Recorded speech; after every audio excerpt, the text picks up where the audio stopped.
하나님의 말씀을 같이 함께 보도록 할게요. 하나님의 말씀은 요한복음 1장 말씀입니다. 제가 보낸 성경은 신약 성경 144페이지예요.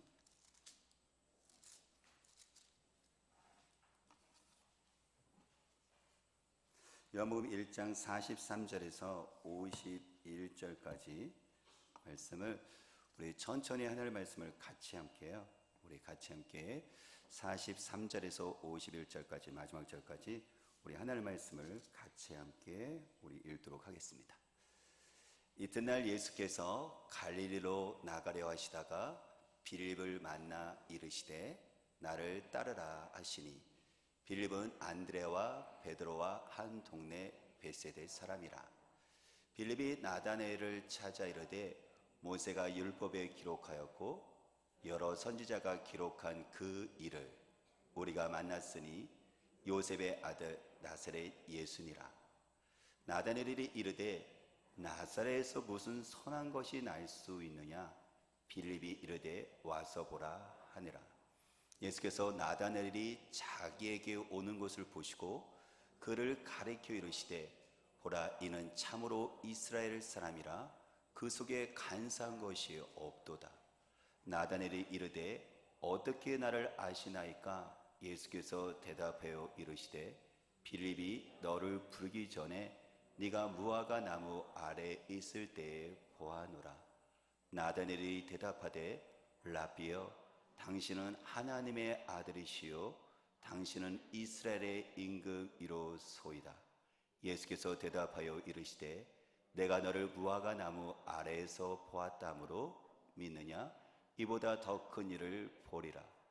또 이르시되 진실로 진실로 너에게 이르노니 하늘이 열리고 하나님의 사자들이 인자 위에 오르락 내리락 하는 것을 보리라 하시니라.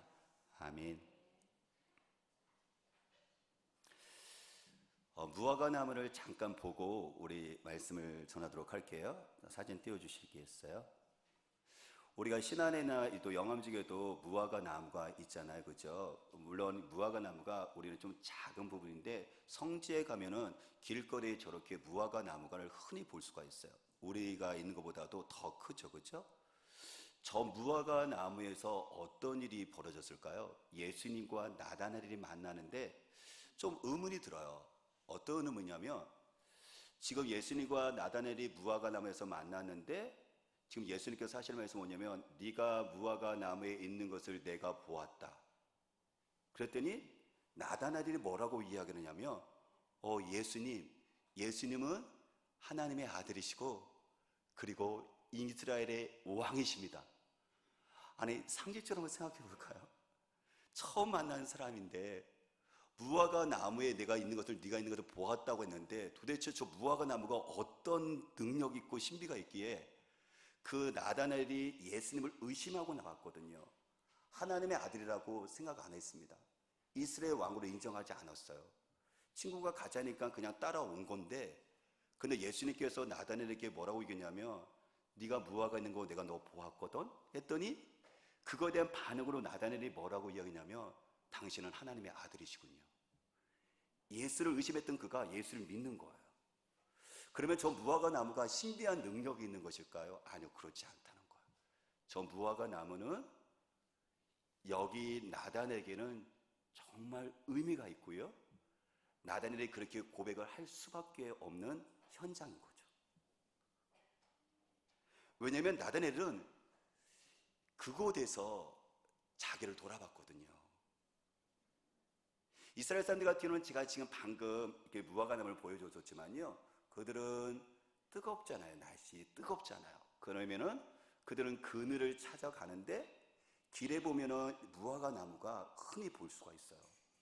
그래서 그늘에서 쉬기도 하고 배고픈 사람은 열매를 따먹기도 하고 그리고 어떤 사람은 거기서요 하나님의 말씀을 읽기도 하기도 하죠. 그러니까 이 무화과 나무는 그냥 무화과 나무가 아니라 나다나엘에게서는 그곳에서 늘 하나님을 만나는 장소인 거예요. 개인적으로 은밀하게 그곳에서 자기 자신을 돌아보면서 메시아 하나님을 기다렸던 장소가 그곳이거든요. 빌립이 예수님을 만난 다음에 그 예수를 만난 다음에 그가 우리가 기다렸던 메시아라는 것을 알게 됐죠. 친구 나다넬에게 찾아가서 그 예수를 이야기를 하고 싶어요. 찾아갔죠. 친구야, 내가 나사렛 예수라는 사람을 만났는데 그가 우리 구약에서 기다리고 있던 메시아, 모세가 이야기했었고 선지자들에게 있었던 그 메시아가 나사렛에서 살았던 예수가 그 사람이야 라고 이야기를 하거든요. 그랬더니 친구 나다넬이 그 얘기 듣고 웃어요. 나사렛에 무슨 선한 것이 나겠느냐. 알거든요. 나사렛은 그 동네는 손동네 중에서 또 총동네고, 여러분 거기는 보잘것없는 사람들이 살고 있는 곳이거든요. 거기서 메시아 위대한 왕이 태어난다고요? 그는 또 알고 있어요. 성경을 알고 있어서 베들레헴이라는 그 지역에서 태어날 수 있는데, 남쪽에는 베들레헴에서 태어나지 이 나사렛에서 자랐었던 예수가 메시아가 될 수 없다고 그런 생각을 했어요. 맞죠? 근데 친구가 가보자라는 그 권유 때문에 할 수 없이 가는데요, 저기서 나다렛에 오면서 예수님께서 그것을 보자마자 이렇게 얘기를 해요. 참 이스라엘 사람이구나. 네 속에 간사한 것이 없도다. 물론 우리는 사람을 만나면요, 이야기를 하다 보면요, 그 사람의 그 말하는 것과 그 사람의 또 그 표정과 그 사람의 느낌으로서 그 사람이 어떤 사람인지 우리는 좀 짐작해 볼 수는 있어요. 그리고 오래 만날수록 그 사람이 정말 속에 어떤 사람인지 우리는 발견하게 되어지죠. 근데 그 정도가 아니에요. 처음 만나지도 않았었고 지금 첫 번째 보고 있는 건데, 오고 있는 나단을 위해서 참 이스라엘 사람이구나, 내 안에 간사한 것 거짓이 없고 진실하구나. 이건 입 바른 소리 얘기하는 게 아니에요. 나단이 오니까 내가 이 사람 전도해야지, 예수 믿게 해야지, 이런 그릇으로 얘기하는 게 아니에요. 정말 그 속을 본 거예요. 왜? 그분은 메시아 하나님이시니까 그 안을 본 거예요. 근데 여기서 의미가 있는 것은 무엇이냐면, 나단에는 그 예수 그리스도의 모습을 통해서 온전한 위로를 얻어요. 그는 무화과 나무에서 먹을 수 있는 자기 자신과 끙끙대며 싸웠거든요. 나는 참 이스라엘 사람인가? 우리 민족의 지금 여러분들 지금 빼앗기는 로마라는 나라에서 빼앗긴 속에서 우리 민족은 어떻게 되는 것이고, 이 속에서 나는 도대체 어떻게 살아야 되는 것인가? 나는 참 이스라엘 사람인가 하는 것 속에서, 그는 무화과 나무 속에서 자기 자신의 속에서 민족이라는 것과 역사라는 것과 환경과 자기 자신 속에서 끙끙대며 몸부림을 쳤었거든요. 그래서 그가 진실한 사람일까요? 진실한 사람은 아니에요. 근데 주님은 그 몸부림을 치는 것을 보셨거든요. 사람들은 예수님 그랬죠. 내 속에는 간사한 것이 없도다. 그렇죠? 사람들은 겉만 보고 판단합니다. 겉만 보고요, 너 어떤 사람이야 하면서 그 사람을 벌써 그냥 정해져 버려요. 그래서 그 사람은 그 사람인 거예요. 그 사람의 속에서 어떤 치열한 몸부림과 갈등과 아픔이 있는지를 우리는 신경도 쓰지 않고 그 사람을 그 사람 그래서 그걸 위로해 주지 않아요. 그 사람이 겉에 보여주는 그 사람이 그 사람인 거죠. 그래서 만일에 예수님께서 겉으로 봤었던 나다넬 평가한다면 이 사람은 벳세다 사람이에요. 어부 출신, 사람들에게 인정받지 못하는 한 사람에 불과한 거예요. 안타까운 것은 사실 여기 나오는 나다넬도요, 나다넬도 예수님을 겉으로 판단했거든요. 예수를 뭐라 그랬냐면, 나사렛 사람인데 어떻게 거기서 선한 것이 올 수 있어? 심지어 하나님 앞에서 고민하고 있는 자신조차도요, 예수님을 나사렛 치고 출신하면서, 목수 출신하면서 거기서 이 사람이 메시아가 될 수 있어? 이건 불가능한 거라고 그도 겉으로 판단하고 예수를 그렇게 정해버렸거든요. 사람들은 어떻게 하죠? 나도 다른 사람은, 심지어 내 자신도 우리들 자신을요 이렇게 판단할 때가 많아요. 근데 예수님께서는 나다넬을 보자마자 그냥 거칠애로 칭찬하는 게 아니에요. 예수님은 하나님의 아들이시니까, 메시아니까 그 속에서 지금 무화과 나무 아래서 그가 어떻게 지금 안에서 어떤 갈등과 어떤 고민과 지리를 찾기 위해서 어떤 문분을 치고 있는지, 그래서 비록 진실된 어떤 그 자체는 아니지만 그가 진실을 향해서 참 이스라엘 사람으로서 하나님의 사람으로서 어떻게 살아가는지 몸부림 치고 있는 것을, 그 속에 있는 그것을 보셔온 거거든요. 그러니까는 주님께서 참 이스라엘 사람이다, 내 속에 간사한 것을 쓸 때 나나들은요 이게 그냥 녹아버린 거예요. 주님, 내가 무화과 나무에서 치열하게 고민했던 것을 주님은 아셨군요.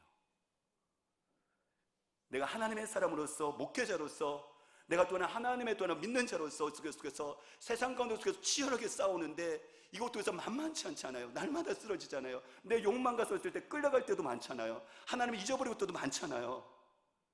근데 그럼에도 불구하고 종종 내 안에 속에서 하나님을 향하는 이 마음을 주님께서는 그것을 보고 계시고, 비록 회의를 가지고 의심을 가지고 나왔지만 그거를 보신 것이 아니라 그럼에도 불구하고 내 안에 있는 나를 향한 그 마음 주께서 보시고 인정을 하시고 계신 거예요. 무화과나무에서 아까 바꿔 얘기했던 것처럼요, 지금 나다넬은 거기서 하나님의 말씀 토라를 읽으면서 창세기, 출애굽기, 레위기, 민수기, 신명기, 그렇죠? 그 말씀을 읽으면서 그는 그 성경에서 이야기하고 있는 메시아를 기다려요. 메시아가 오시면 우리를 자유케 할 거야. 메시아가 오시면 죽은 자가 살아날 거야. 메시아가 오시면 그 모든 것들이 뛰어넘어서 우리에게 하나가 되게 할 거야 하면서 그는요, 그곳 속에서 무화과 나무 속에서 말씀을 보면서 오실 메시아를 기다리고 기대하고 있었거든요. 근데 그것 가운데 누가 오신 거예요? 나사렛 출신 예수, 빌립에서 밑에서 증거 있었던 예수 하면서 그냥 권면 때문에 와봤는데 네 속에 간사한 것이 없다라고 자기 삶 가운데 속에 처음 보는 그가 자기 안에 치열하게 고민하고 있는 것을 그가 건들자, 여러분들 그 예수는 나를 알아주셨거든요. 나를 알아주신 그 예수 그 앞에 마음이 열릴 뿐만 아니라, 아, 내가 기다렸던 그 메시아가 이 예수였구나, 이 예수가 메시아였구나, 내가 기다렸던 그 메시아가 이분이었었구나, 그래서 그분이 나를 만나셨구나. 그래서 그 자리는 그가 기다렸던 메시아가 만난 자리였거든요. 이 자리는 의미가 있어요. 저 같은 경우도요, 신학교 때 치열하게 몸부림에서 치렀던 곳이 있었거든요. 성결교 신학교가 있으면 그 옆에 동산이 있어요. 산이 있는데 거기 가서 하나님께 기도하고 부르던 기억이 나거든요. 하나님, 이곳에 부르셨으면 저에게 성령을 주십시오. 싹금 목자 되지 않게 해주십시오. 하나님의 마음에 국력의 마음을 주십시오. 영원한 사랑의 마음을 주십시오. 하나님의 말씀에 깨달게 해주십시오라고 치열하게 그 곳에 몸부림쳤거든요. 그래서 지금도 성결교들을 학교를 간다면 제가 기도했던 그 기도의 동산, 성결 동산을 가고 싶어요. 여러분들에게는 모르지만 저에게는 그 동산이 정말 의미가 있는 거예요. 그래서 만일에 예수님께서 저에게 재문아, 성결의 동산을 네가 있었을 때 내가 알았다라면요, 저는 어떻게 될까요? 그 예수를 누구보다도 의미 있게 받아들일 수밖에 없는 거죠. 마찬가지로 지금 무화과 나무 아래서 나다넬은 메시아 그리스도를 기다리고 또 기다렸어요. 그랬더니 자기 자신을 아시고 속을 깨뜨려 보셨던 그 예수가 그에게 다가오자, 아, 이 예수가 메시아라는 것을 그는 알게 되었었고, 그는 고백하죠. 예수, 당신은 하나님의 아들이시고 당신은 이스라엘의 왕이시군요. 하나님의 아들과 이스라엘 왕은 메시아의 별명이거든요. 그러니까 그 예수를 뭐라고 고백하는 거냐면, 내가 기다리던 메시아 그리스도 당신이시군요 라고 지금 신앙 고백을 하고 있는 거예요. 메시아를 기다리는 사람은 만납니다. 진리를 갈구하는 사람은, 나를 자유케 하는 그 진리를 갈구하는 사람은 예수 그리스도를 만납니다. 심지어 오늘 성경에 보니까 뭐라고 그랬냐면요, 빌립이 너를 부르기 전에, 빌립을 만나서 빌립이 나에게 데려오기 전에 내가 너를 거기에 있는 것을 알았다고 계셨거든요. 그래요. 예수님이 나다넬을 알기 전에 예수님께서 나다넬을 아셨고, 나다넬은 예수님에 대해서 나사렛 출신이라고 알아서 아무것도 관심 없었지만, 오히려 예수님께서는 어떻게 하죠? 나다넬에게 관심을 가지셨고, 예수님을 나다넬에게 또한 찾아오셨고, 나다넬아, 내가 너를 안다고 말씀을 하세요.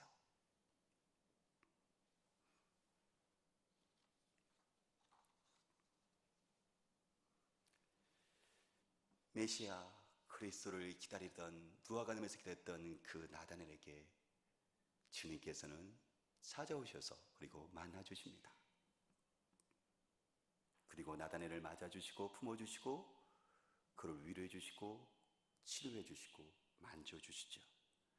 사랑하는 여러분, 저와 여러분들은 나다나엘처럼 메시아 그리스도를 기다리시나요? 무화과 나무에서 역사의 연들 그 고통 가운데 속에서 참 이스라엘 사람으로 살고자 몸부림치는 그 가운데 속에서 말씀을 펼치고 기다리고 기다렸던 고대에 있었던 그 메시아를 만났던 것처럼 저와 여러분들은 이 성탄절 때 오신 그 예수 그리스도를 기다려야 되지 않을까요? 우리의 선배들을 신앙을 보시면 우리에게 참 부끄럽게 만들고 도전을 주는데요, 주님 고대가라는 복음성이 있어요. 손양원 목사님 여수 지역에 나병 환자 요양원 있잖아요. 거기서 애양교회를 세우셔서 함께 하셨던, 그래서 사랑의 원자탄을 불고 있는 그 손양원 목사님이 주님 고대가 이렇게 곡을 지었어요. 낮에나 밤에나 눈물 머금고 내 주님 오시기만 고대합니다. 가실 때 다시 오마 하신 예수님, 오 주여 언제나 오시렵니까? 고적하고 쓸쓸한 빈들 판에서 희미한 등불만 밝혀 놓고 오실 줄만 고대하고 기다리오니 오 주여 언제나 오시렵니까? 먼 하늘 이상한 구름만 떠도 행여나 내 주님 오시는가 해 머리 들고 멀리 멀리 바라보는 맘, 오 주여 언제나 오시렵니까? 내 주님 자비한 손을 붙잡고 면류관 벗어놓고 찬송 부르면 주님 계신 그곳에 가고 싶어요. 오 주여 언제나 오시렵니까? 천년을 하루같이 기다린 주님, 내 영혼 당한 것 볼 수 없어서 이 시간도 기다리고 계신 내 주님, 오 주여 이 시간에 오시옵소서. 그래요, 성탄절은 오신 주님을 다시 기억하는 날이고 다시 오실 예수님을 기다리게 하는 절기인 거죠. 그래서 우리는 이것을 뭐라고 얘기했냐면 대림절이라고 이야기를 해요. 대림절은 기다릴 때자에다가 임할 이자, 오실 임자잖아요, 그렇죠? 그러니까는 오시는 이를 기다리는 것이 대림절이에요. 우리가 추수감사절을 보면, 우리가 부활절 보면, 우리가 4월달 부활절 하는데 그 전에 예수님이 부활하신 예수님을 우리가 기억하고 맞이하기 위해서 우리가 사순절 40일을 우리가 지내잖아요. 금식하기도 하고 기도하기도 하고 말씀 보기도 하고 한 주는 고난 주간에 지나기도 하고요. 그래서 그 기다림을 통해서 부활에 그하신 예수님을 맞는 기쁨을 우리는 같이 동참을 하죠. 근데 성탄절도 마찬가지로요, 우리를 위해서 오신 그 예수, 성탄, 예수님의 생일이잖아요. 그리고 또한 다시 오실 그 예수, 재림하실 그 예수님을 기다리게 만드는, 준비하는 것이 뭐냐면 대림절이에요. 12월 25일에 예수님 오신 날로 우리가 정했었고 그 전에 4주를 이야기를 해요. 그래서 그 4주간의 예수님을 기다리고 말미암아 성탄의 그 기쁨을 같이 동참을 하는 거죠. 그래서 우리는 그 첫 주를 지내고 있어요. 초는 바로 그걸 이야기를 좀 하고 있거든요. 초가 4개잖아요. 한 주, 2주, 3주, 4주예요. 우리 믿음의 선배들은 그래서 집에서 이렇게 초를 키면서 자녀들과 같이 함께 신앙교육을 했죠. 예수님이 우리를 위해서 오셨단다. 그리고 다시 오실 그 예수님을 맞을 준비를 하자 하고요. 왜냐하면 이 초는 세상의 빛, 우리의 생명의 빛을, 예수님을, 메시아를 상징을 하거든요. 그래서 제가 초를 켜겠습니다. 네.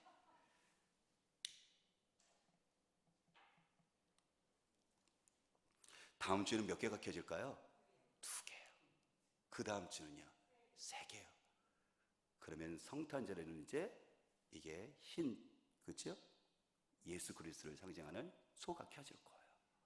점점 하나가 켜지면 켜질수록 우리는 어떻게 하죠? 아, 오신다, 오신다. 다곤 시각적으로, 그렇죠? 그분을 기다리는 그 강렬함이, 강도가 더 우리가 강해지겠죠.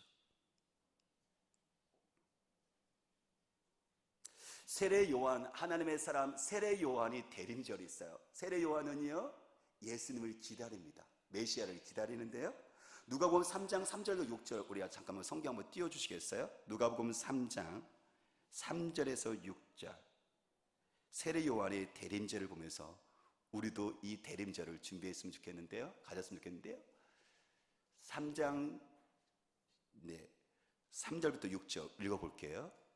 요한이 요단강 부근 각지에 와서 제3을 받게 하는 회개의 세례를 전파하니 선지자 이사야의 책에 쓴 바 광야에서 외치는 자의 소리가 있어 이르되 너희는 주의 길을 준비하라. 그의 오실 길을 곧게 하라. 모든 골짜기가 메어지고 모든 산과 작은 산이 낮아지고 굽은 것이 곧아지고 험한 길이 평탄해질 것이요 모든 육체가 하나님의 구원하심을 보리라 함과 같으니라 라고 이야기를 하고 있는데요. 지금 요한이 죄를 용서하게 하는 회개의 세례를, 물세례를 베풀어 말미암아 메시아를 기다리게 이스라엘 백성들에게 그 길을 예비시켜줘요. 근데 그것은 이사야 40장 3절에서 5절 말씀을 세례 요한을 통해서 지금 그것이 성취되어지고 있는 건데, 왕의 길을 예비하라 그랬거든요. 광야에서 외치는 자의 소리가 왕의 길을 예비하라 그랬는데요. 왕이 어느 곳에 지방이든지 어떤 마을을 가잖아요.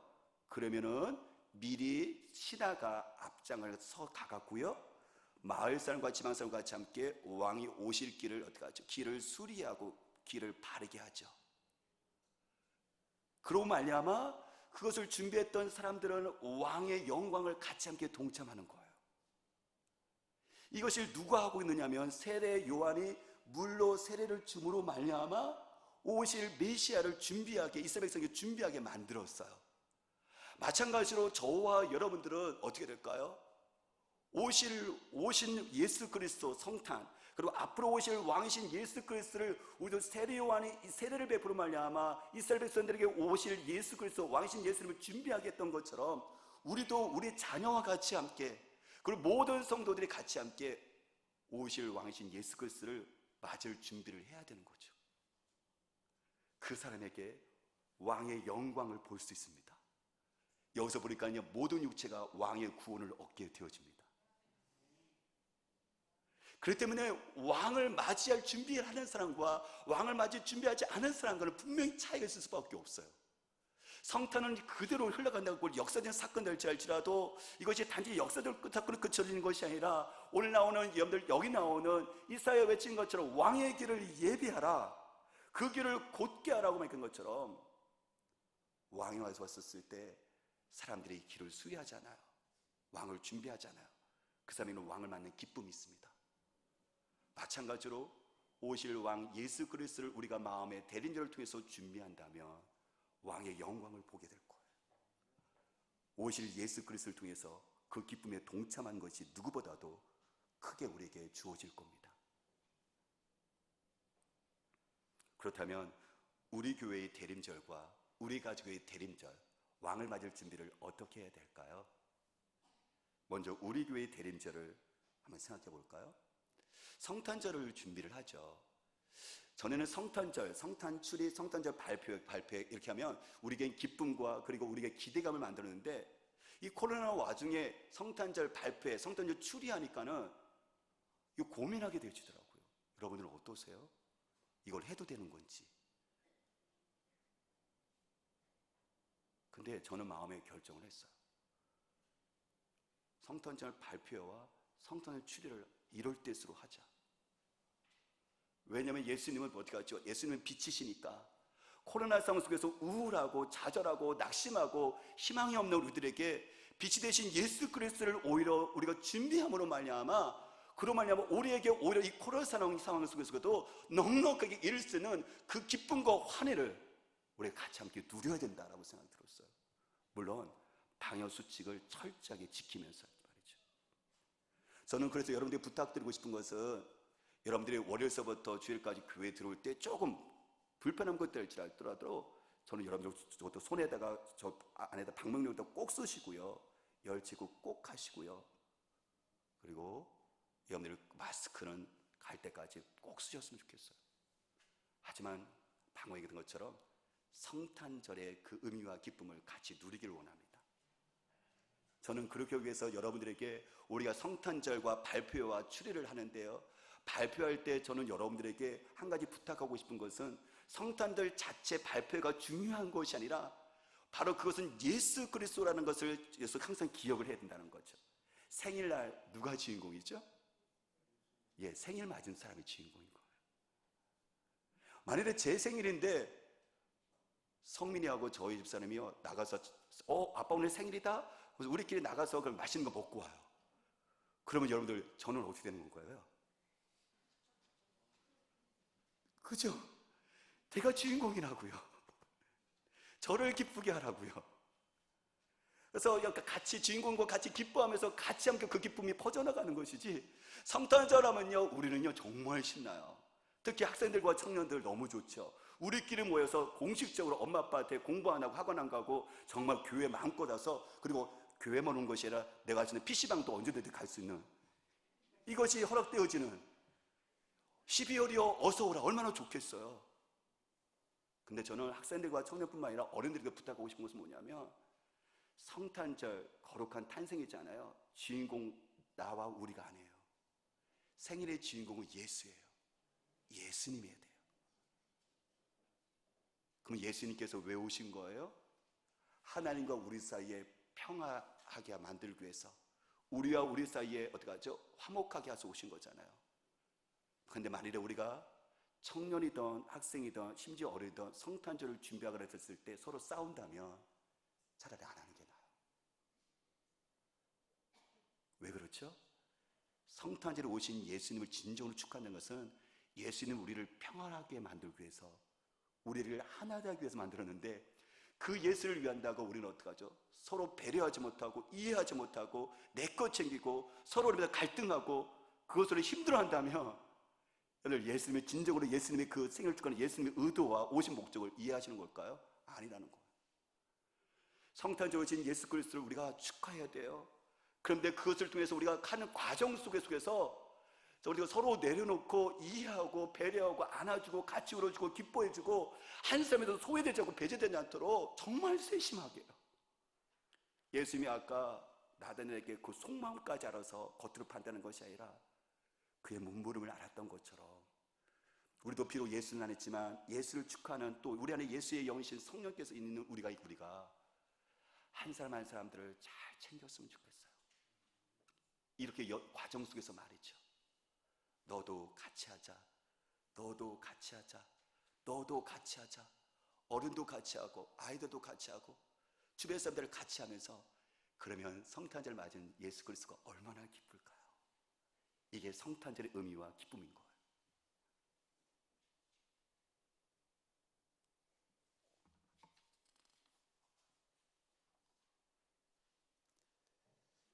성탄절에 여러분들은 선물을 받는 게 좋습니까? 아니면 그냥 지나가는 게 좋습니까?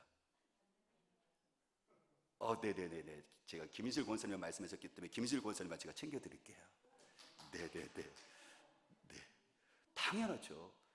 성탄절에는요, 생일 축하해라고 얘기했지만요, 선물 받으면 더 좋아요. 그러면 예수님께 드리시는 최고의 성탄 선물은 뭘까요?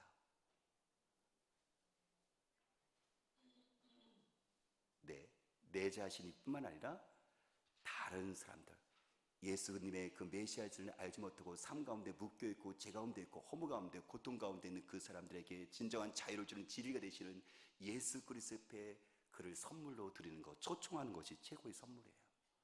오늘 빌립이 나다나엘이 예수를 만나러 오잖아요.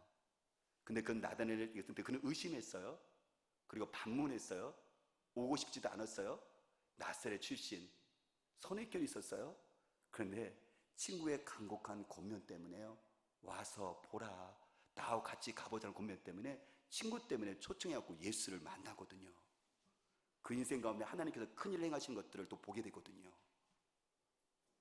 마찬가지로 예수의 생일 가운데 최고의 선물을 잃어버린 사람 그 영혼을 초청하는 거예요.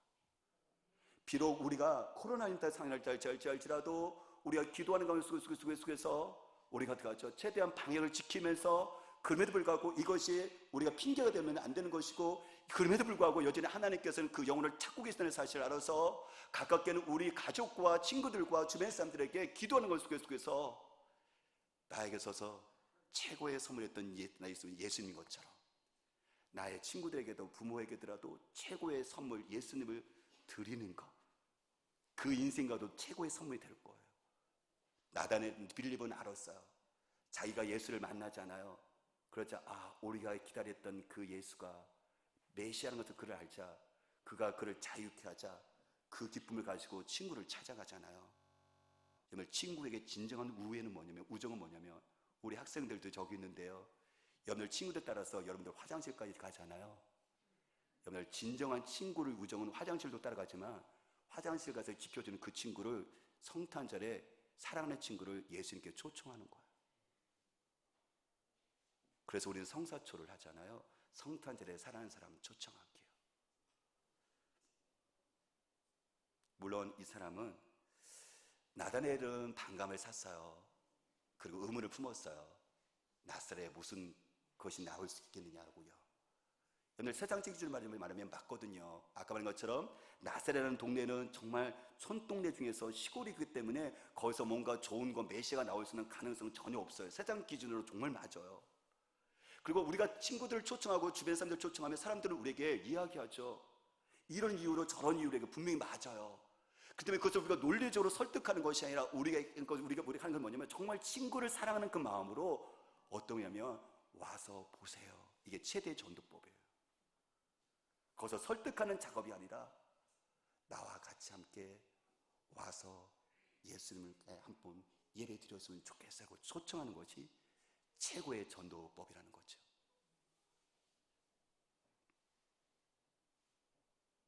마지막으로 우리 가족의 대림절을 생각해 볼까요? 여러분들 가정에서 여러분 자녀와 같이 함께 예수님을 어떻게 기다리시겠어요?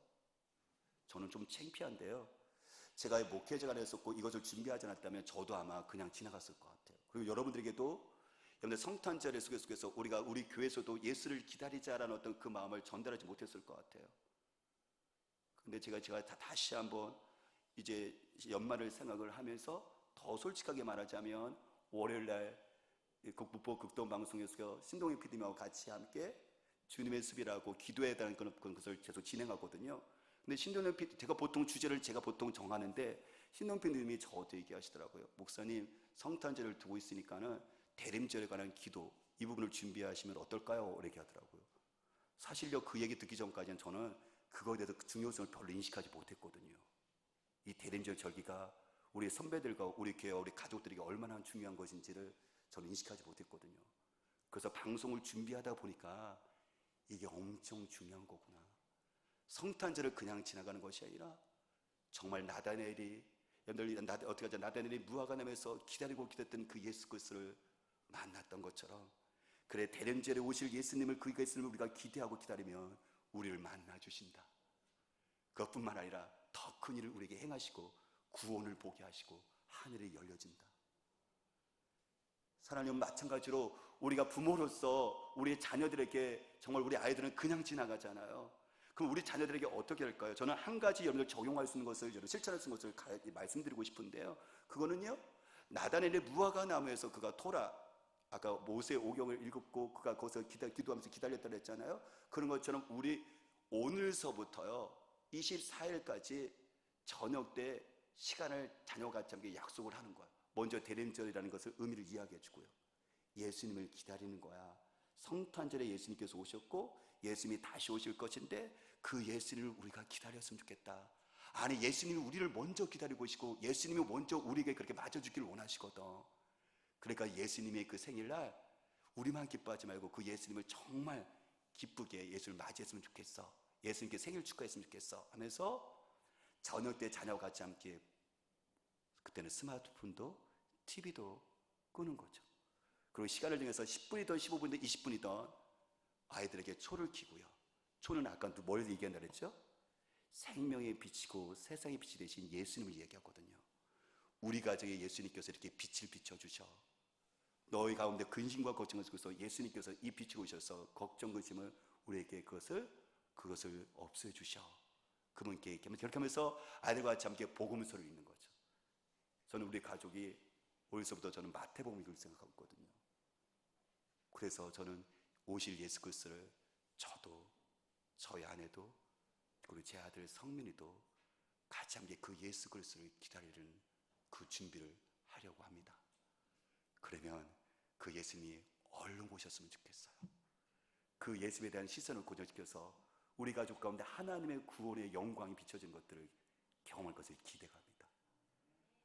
성탄절에 여러분들은 무엇을 하시겠습니까? 오늘과 또 이 계절에 여러분들은 어떻게 한 해를 마무리하겠습니까? 예수님과 마무리하고 예수님과 새해를 소망할 수 있는 우리가 되시기를 주의 이름으로 부탁을 드립니다. 기도하겠습니다.